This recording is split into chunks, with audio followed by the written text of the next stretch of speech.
அது ஒரு நடு இரவு 3:30 மணி இருக்கும். பிப்ரவரி மாதம் 2008 நடந்த சம்பவம் தான் இது. எல்லாரும் நிம்மதியாக தூங்கிட்டு இருக்கிற மாதிரி மெலிசாவும் அவங்க ஹஸ்பண்டும் நிம்மதியாக தூங்கிட்டு இருக்காங்க. திடீர்னு ஒரு சத்தம் கேட்டு மெலிசா எந்திரிக்கிறாங்க. அது ரொம்ப பலமான சத்தம். அந்த சத்தம் கேட்டு தான் எழுந்துமான்னு கூட அவங்களுக்கு தெரியல. திரும்பி பார்க்குறாங்க. திரும்பி பார்க்கும் பொழுது அவங்களோட ஹஸ்பண்டான பென் ரத்த வெள்ளத்தில் அவங்க பக்கத்தில் செத்து கிடக்குறாரு. இதை பார்த்து அதிர்ச்சி அடைஞ்ச மெலிசா உடனே 911க்கு கால் பண்ணுறாங்க. நான் என் ஹஸ்பண்டோட தொங்கிட்டு இருந்தேன், இப்போ என் பக்கத்துல என் ஹஸ்பண்ட் ரத்த வெள்ளத்துல செத்து கிடக்குறாரு அப்படின்னு சொல்றாங்க.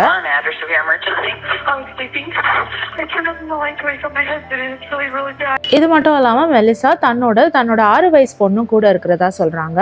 இவங்க கால் பண்ணி கொஞ்ச நேரத்திலேயே போலீஸ் அங்க உடனே வந்துடுறாங்க. அவங்க வீட்டோட டோர் பாத்தீங்கன்னா திறந்தே இருந்தது. அதனால போலீஸ் நேரா உள்ள நுழையிறாங்க. வீட்டுல ரொம்ப இருட்டா இருக்கு, எதுவுமே கண்ணுக்கு தெரியல. அப்போ அந்த இருட்டு வீட்டுல கீழே ஒருத்தர் படுத்திருக்கதை அவங்க பாக்குறாங்க. ஒருவேளை இவர் தான் கொலையாளியோன்ற எண்ணத்தோட போலீஸ் கிட்ட கன் பாயிண்டோட நெருங்குறாங்க. அப்போ அந்த பிளாங்கெட் குள்ள படுத்தவர் டக்குன்னு எழுந்து உட்கார்றாரு. அது யாருன்னு பாத்தீங்கன்னா மெலிசாவோட தம்பி. இப்போதைக்கு யாருமே வீட்டில் இல்லை. வீட்டில் இருக்கிறதும் மெலிசாவும் அவங்க தம்பியும் தான். ஏன்னா அவங்க ஹஸ்பண்ட் செத்து கிடக்குறாரு. ஸோ ஃபர்ஸ்ட் சஸ்பெக்டா மெலிசாவையும் அவங்க தம்பியும் தான் சஸ்பெக்ட் பண்ணுறாங்க போலீஸ். ஆனால் உண்மையாக பார்த்தா மெலிசாக்கும் இந்த கொலைக்கும் எந்த விதமான சம்மந்தமும் கிடையாது. அதை பற்றி தான் நம்ம விரிவாக பார்க்க போகிறோம். வாங்க. மெலிசா யாருன்னு பார்த்தீங்கன்னா பென்னோட செகண்ட் ஒய்ஃப். இவங்களுக்கு செப்டம்பர் 17, 2006 அப்போ கல்யாணம் ஆச்சு. பென்னோட ஃபர்ஸ்ட் ஒய்ஃப் பார்த்தீங்கன்னா அவங்க பேரு டான். பென்னுக்கு மேரேஜ் லைஃப் அவ்வளோ நல்லா இல்லை. ஏன்னா டான் பார்த்தீங்கன்னா ஒரு ட்ரக் அடிக்ட். அது இல்லாமல் எல்லா ஆம்பளைங்களோட சகஜமாக பழகக்கூடிய ஒரு பொண்ணு. இதனால பென்க்கும் டான்க்கும் டிவோர்ஸ் ஆகி அவங்களுக்கு ஒரு குழந்தையும் இருக்கு, ஒரு பெண் குழந்தை. அந்த குழந்தைக்கு 6 வயசு. அந்த பெண் குழந்தையின் பேர் அலிசா. டான் அதிகமாக ட்ரக் எடுத்துக்கிறதுனாலையும் குழந்தைங்களை ஒழுங்காக பார்க்காததுனாலையும் இந்த 6 வயது அலிசாவோட கஸ்டடியை அவங்க அப்பா பென்னே எடுத்திருக்காரு. இதுக்கு பிறகுதான் மெலிசாவை மீட் பண்ணியிருக்காங்க. ஃபர்ஸ்ட் டைம் பார்க்கும்போதே 2 பேருக்கும் ரொம்ப பிடிச்சி போயிடுச்சு. இன்ஃபேக்ட் மெலிசாவை டேட் பண்ணும்பொழுது பென் தன்னோட பொண்ணையும் கூட தான் கூட்டிட்டு போயிருக்காரு. அலிசாவையும் கூட்டிட்டு போய் இன்ட்ரடியூஸ் பண்ணியிருக்காரு மெலிசா கிட்ட. ஸ்டார்டிங்ல அலிசாக்கு, அதாவது பென்னோட பொண்ணு அலிசாக்கு மெலிசாவை சுத்தமா பிடிக்கவே இல்லை. நீங்க என் அப்பா கூட பேசக்கூடாது அப்படின்னு சொல்லியிருக்காங்க. அதுக்கு பிறகு மெலிசா அலிசாவோட நல்லா பழக ஆரம்பிச்சு ஒரு தாயோட அன்பை காட்டின உடனே தாய் அன்பு கிடைக்காத அலிசாக்கு மெலிசாவை ரொம்ப பிடிச்சி போயிருக்கு. அதுக்கப்புறம் பென் அண்ட் மெலிசாக்கு 2006ஆம் வருடம் திருமணமும் ஆயிருக்கு. இப்போ அலிசாவோட கஸ்டடியை லீகல் பேரண்ட்ஸா பென்னும் மெலிசாவும் எடுத்துக்கிறாங்க. அதாவது மெலிசா அலிசாவை தன்னோட அடாப்டட் சைல்ட் கேர்லா எடுத்திருக்காங்க. இவங்களோட வாழ்க்கை ரொம்ப அமைதியா சந்தோஷமா ஒரு 2 வருஷம் போயிருக்கு. 2 வருஷத்துக்கு பிறகு திடீர்னு 2008 பிப்ரவரி மாசம் 3:30 மணிக்கு பென் வந்து தன்னோட பக்கத்திலேயே இறந்து கிடக்குறாரு. இது மெலிசாவால தாங்கிக்கவே முடியாத ஒரு பெரிய ஷாக் தான். இன்வெஸ்டிகேஷன் ஆரம்பிச்ச காலத்துல மெலிசாவை தான் ஃபர்ஸ்ட் சஸ்பெக்டா போலீஸ் நினைக்கிறாங்க. இன்வெஸ்டிகேஷன்ல மெலிசாவை தான் துருவி விசாரிக்கிறாங்க. நீங்க மட்டும் தான் இருக்கும் பொழுது எப்படி உங்க ஹஸ்பண்ட் ஆக முடியும்? அந்த இடத்துல நீங்க தானே இருந்தீங்க, அப்போ நீங்க தான் கொன்னீங்களான்ற மாதிரி கேக்குறாங்க. மெலிசா இந்த கேள்வியை தாங்க முடியாம ஓங்கி அழறாங்க. இது எப்படிப்பட்ட ஒரு கஷ்டமான ஃபீலிங் தெரியுமா? என் ஹஸ்பண்ட் இறந்த சோகத்தோட நான் என் ஹஸ்பண்டை கொன்னேன்னு சொல்லிட்டு நீங்க சொல்றீங்களே, இதை விட ஒரு கஷ்டமான ஃபீலிங் உலகத்துல இருக்கவே முடியாதுன்னு ஓங்கி அழறாங்க. தான் இந்த கொலையை பண்ணலன்னு சொல்றாங்க. அடுத்து போலீஸ் இன்வெஸ்டிகேஷனை வேற பக்கமா திருப்புது. மெலிசா இல்லைன்னா வேற யாரு? அந்த வீட்டுல இருந்தது மெலிசாவும் மெலிசாவோட தம்பியும் தான். ஒருவேளை மெலிசா இல்லைன்னா மெலிசாவோட தம்பி தான் இந்த கொலைக்கு காரணமா இருக்கணும்ன்ற மாதிரி அந்த பக்கம் இன்வெஸ்டிகேஷனை திருப்புறாங்க. ஏன்னா அவங்க வீடு ரொம்ப செக்யூர்டா இருக்கு, யாரும் அவ்வளவு ஈஸியா உள்ள வந்துட முடியாது. அப்படின்னா உள்ள இருக்கவங்க தான் கொலை பண்ணிருக்காங்கன்னு போலீஸ் நினைக்கிறாங்க. அது மட்டும் இல்லாம மெலிசாவோட தம்பிக்கு கன்னை நல்லாவே ஆப்ரேட் பண்ண தெரியும். அவர் வீட்டுல ஒரு கன்னும் இருக்கிறத பாக்குறாங்க. அதனால இவர் கொலையாளியா இருப்பாரான்னு சொல்லிட்டு அந்த பக்கமா விசாரிக்கிறாங்க. ஆனா மெலிசாவோட தம்பியும் நான் இதை பண்ணல, போலீஸ் வர வரைக்கும் நான் தூங்கிட்டு தான் இருந்தேன்னு சொல்றாரு. இந்த மாதிரி எந்த பக்கம் இருந்தும் ஒரு க்ளூவும் கிடைக்காததுனால பென்னோட பொண்ணுக்கு சேஃப்டி வேணும்ன்றதுக்காக மெலிசா கிட்ட இருந்து அலிசாவை பிரிச்சு அவங்களோட பயாலஜிக்கல் மாம், அதாவது பென்னோட ஃபர்ஸ்ட் ஒய்ஃபும் அலிசாவோட உண்மையான அம்மா கிட்ட அலிசாவை கொடுக்குறாங்க. இதனால அலிசாவோட பயாலஜிக்கல் மாம் ரொம்ப சந்தோஷமா இருக்காங்க. அதாவது டான் ரொம்ப சந்தோஷமா இருக்காங்க. ஏன்னா தன்னோட பொண்ணு அலிசா அவங்க கூட இருக்கணும்ன்றது அவங்களோட ஆசையா இருந்திருக்கு. இப்போ அந்த கொலை நடக்கும் பொழுது வீட்டுல இருந்தது 3 பேரு. ஒன்னு மெலிசா, இன்னொன்னு மெலிசாவோட தம்பி, இன்னொன்னு பாத்தீங்கன்னா அலிசா 6 வயசு குழந்தை. அலிசா பார்த்தீங்கன்னா எப்போவுமே தனியாக ஒரு ரூமில் படுத்து தூங்குவாங்க. அப்படி இருக்கும் பொழுது அலிசா கொடுத்த ஒரு சின்ன க்ளூ தான் இந்த கேஸில் ஒரு பெரிய திருப்பத்தை கொண்டு வந்துச்சு. சம்பவம் நடந்த அன்னைக்கு குட்டி பொண்ணு அலிசா தூங்காம இருந்திருக்காங்க. அப்போ அவங்க ரூம்ல யாரோ வர்றத அவங்க பார்த்துருக்காங்க. இருட்டான ரூம்ல என்கிட்ட யாரோ கதவு திறந்து வந்தாங்க அப்படின்ற மாதிரியான ஒரு க்ளூவை போலீஸ்க்கு அலிசா தராங்க. Alyssa, how old are you? 6. I woke up with this creak at the front door. I just looked down and I saw someone walking in. அதாவது அலிசா சொல்றாங்க, நான் தூங்கிட்டு இருந்தேன், அப்போ என்னோட டோரை யாரோ திறந்துட்டு உள்ள வந்தது எனக்கு தெரிஞ்சிச்சு அப்படின்ற மாதிரி சொல்றாங்க. அதனால போலீஸ் இந்த வீட்டில் இவங்க 3 பேர் தவிர வெளியில இருந்து யாரோ வந்திருக்காங்கன்ற விஷயத்த ஊர்ஜிதப்படுத்திக்கிட்டாங்க. இப்போ இவங்களோட இன்வெஸ்டிகேஷனை வெளியில இவங்களுக்கு க்ளோஸா இருக்கிறவங்க யாரு அப்படின்றவங்கள பார்க்கலாம் அப்படிங்கிற மாதிரி திருப்பினாங்க. அப்படி பார்க்கும்போது மெலிசா சொல்றாங்க, பென்னோட ஃபர்ஸ்ட் ஒய்ஃப் டான் மேலேயும் அவங்களோட பாய் ஃப்ரெண்ட் மேலேயும் எனக்கு சந்தேகம் இருக்கு அப்படிங்கிற மாதிரி சொல்றாங்க. இதனால பென்னோட ஃபர்ஸ்ட் ஒய்ஃப் டானையும் அவங்களோட பாய் ஃப்ரெண்ட் ஜேம்ஸையும் கூட்டிட்டு வந்து விசாரிக்கிறாங்க. ஃபர்ஸ்ட் லெவல் இன்வெஸ்டிகேஷன்ல டான் சொல்றாங்க, இந்த சம்பவம் நடக்கும்பொழுது நான் என் வீட்டில் ஜேம்ஸ் மட்டும் இல்லாம என்னோட பையனோடய நான் இருந்தேன் அப்படின்னு சொல்றாங்க.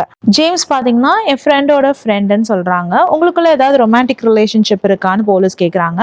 அதுக்கு டான் சொல்றாங்க, அதெல்லாம் கிடையாது, அவர் என் வீட்டில் என் கூட தான் இருக்காரு, அவர் அன்னைக்கு நைட்டு ஃபுல்லா டிவி பார்த்துட்டு இருந்தாரு, நான் கூட சீக்கிரமா வந்து படுன்னு சொல்லிட்டே இருந்தேன் அப்படின்ற மாதிரி சொல்றாங்க. அடுத்து ஜேம்ஸை கூட்டிட்டு வந்து விசாரிக்கிறாங்க. ஜேம்ஸும் சொல்றாரு, இதுக்கும் எனக்கும் ஒரு சம்பந்தமும் கிடையாது, அன்னைக்கு நைட்டு ஃபுல்லா என்னோட வீட்டில தான் இருந்தேன் அப்படின்ற மாதிரி சொல்றாங்க. எங்கேயோ வெளியில போலியான்னு கேட்டதுக்கு இல்ல எங்கேயும் வெளியில போலன்னு சொல்றாரு ஜேம்ஸ். அது மட்டும் இல்லாம ஜேம்ஸ் ஆல்ரெடி பல குற்றங்களுக்காக ஜெயிலுக்கு அப்பப்போ போயிட்டு வந்தவர் தான் சொல்லிட்டு விசாரணையில தெரிய வருது. பர்டிகுலராக அந்த சம்பவம் நடந்த அன்னைக்கு நைட்டு பார்த்தீங்கன்னா ஜேம்ஸ் ஒரு சூப்பர் மார்க்கெட் போயிருக்காரு. ஸோ அந்த ஃபுட்டேஜும் போலீஸ் கண்டுபிடிச்சி எடுக்கிறாங்க. இப்போ திரும்பவும் ஜேம்ஸ் கிட்ட விசாரிக்கிறாங்க, நீங்கள் எங்கேயும் போகலன்னு சொன்னீங்க, ஆனால் நீங்கள் சூப்பர் மார்க்கெட் போயிட்டு வந்திருக்கீங்களேன்னு சொல்லிட்டு. அதுக்கும் ஜேம்ஸ் ஒரு மலுப்பலான காரணத்தை சொல்றாரு. இவருக்கு எதிராக எந்த விதமான ஆதாரமும் இல்லாததுனால இவரை வந்து அரெஸ்ட் பண்ண முடியல. இப்போ டானுக்கு, அதாவது பென்னோட ஃபர்ஸ்ட் ஒய்ஃப்க்கு கிளியரா தெரிஞ்சு போச்சு கேஸ் வந்துட்டு ஜேம்ஸ் மேல திரும்புதுன்னு சொல்லிட்டு.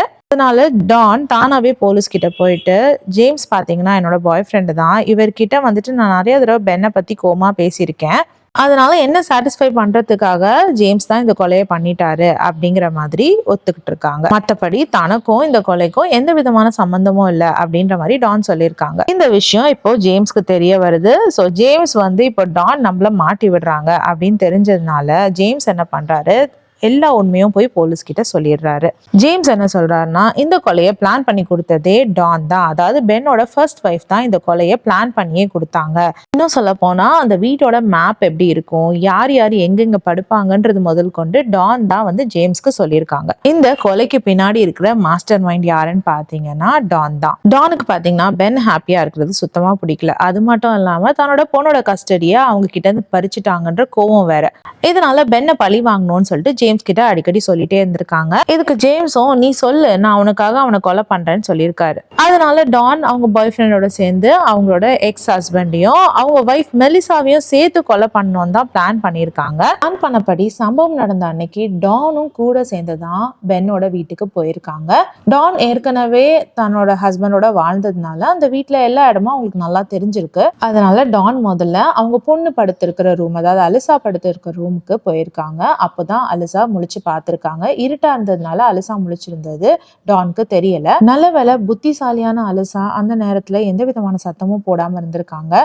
அதே நேரத்துக்கு ஜேம்ஸ் பாத்தீங்கன்னா பென் படுத்திருந்த பெட்ரூமுக்கு போயிருக்காரு. பென்னும் பென்னோட வைஃப் மெலிசாவும் நல்லா அசந்து தூங்கிட்டு இருந்திருக்காங்க.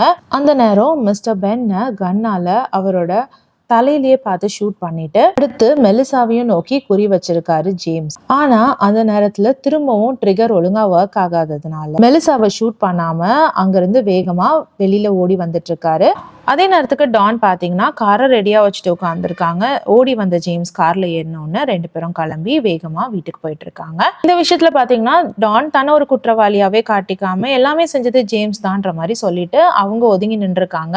ஆனா ஜேம்ஸ் மட்டும் இல்லாம டானோட மூத்த பையன், அவங்க வேற யாரோ ஒருத்தருக்கு பிறந்தவராம், அவரும் வாக்குமூலம் கொடுத்திருக்காரு. அதாவது அந்த நைட்டு ஜேம்ஸும் எங்க அம்மாவும் மிஸ்டர் பென்னை கொலை பண்றதுக்கு பிளான் போட்டுட்டு இருந்ததை நானே காதால கேட்டேன் அப்படிங்கிற மாதிரியான வாக்குமூலத்தை கொடுத்திருக்காரு. இதுவுமே வந்து டானை அரெஸ்ட் பண்றதுக்கு ஒரு முக்கிய காரணமா இருந்தது. இதுல என்னதான் பிளான் வந்து டான் போட்டு கொடுத்தாலும் கொலை பண்ணது ஜேம்ஸுங்கிறதுனால ஜேம்ஸ்க்கு தான் வந்து அதிகபட்ச தண்டனை கொடுத்துருக்காங்க. டான் ஏற்கனவே தன்னோட இன்னொரு பொண்ணை ட்ரக் கடத்துறதுக்காக யூஸ் பண்ண குற்றத்துக்காக அவங்கள 2011 பார்த்தீங்கன்னா ஜெயிலில் போட்டாங்களாம். அதுலேயே அவங்களுக்கு 4 வருஷம் சிறை தண்டனை கிடைச்சிருக்கு.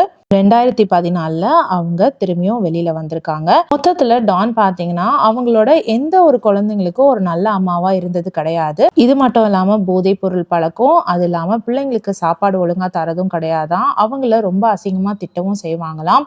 இந்த எல்லா விஷயத்தையும் டானோட முதல் கணவருக்கு பிறந்த பையனும் பொண்ணும் சொல்லியிருக்காங்க. அந்த மாதிரி ஒரு அபியூசிவான லைஃப்ல இருந்து தப்பிச்சு போய் டானோட பையன் பாத்தீங்கன்னா ஆர்மி ஆஃபீஸர் ஆயிருக்காங்க. இந்த விஷயம்லாம் தெரிஞ்சதுக்கு அப்புறம் மெலிசாக்கு பயங்கர ஷாக். ஏன்னா அப்படிப்பட்ட கொலையாளிகள் கிட்டதான் தன்னோட பொண்ணு அலிசாவை, அதாவது தன்னோட கணவரோட குழந்தையா இருந்தாலும் தன்னோட குழந்தையாவே பார்த்துக்கிட்டு இருந்திருக்காங்க மெலிசா. அப்படிப்பட்ட கொலையாளிகள் கிட்டேயே என்னோட பொண்ணை விட்டு வச்சுட்டேனேன்னு சொல்லிட்டு மெலிசா ரொம்ப வருத்தப்பட்டிருக்காங்க. இப்போ 2008 நடந்த கொலைக்கு 2012 தீர்ப்பு கொடுத்திருக்காங்க. இதுல ஜேம்ஸை தான் முக்கிய குற்றவாளியா அறிவிச்சிருக்காங்க. அவருக்கு சாகுற வரைக்கும் சிறை தண்டனையும் அறிவிச்சிருக்காங்க. இந்த பிக்சர் பாத்தீங்கன்னா அலிசா கோர்ட்ல அவங்க அப்பாக்காக சிந்தின கண்ணீர் தான். கடைசியா அவங்க அப்பா சாவுக்கு நியாயம் கிடைச்சிருச்சுன்னு சொல்லி தான் அழுதுட்டு இருக்காங்க. இப்போ அலிசா மெலிசாவோட சேர்ந்து ரொம்ப ஒரு சந்தோஷமான வாழ்க்கையை வாழ்ந்துகிட்டு இருக்காங்க.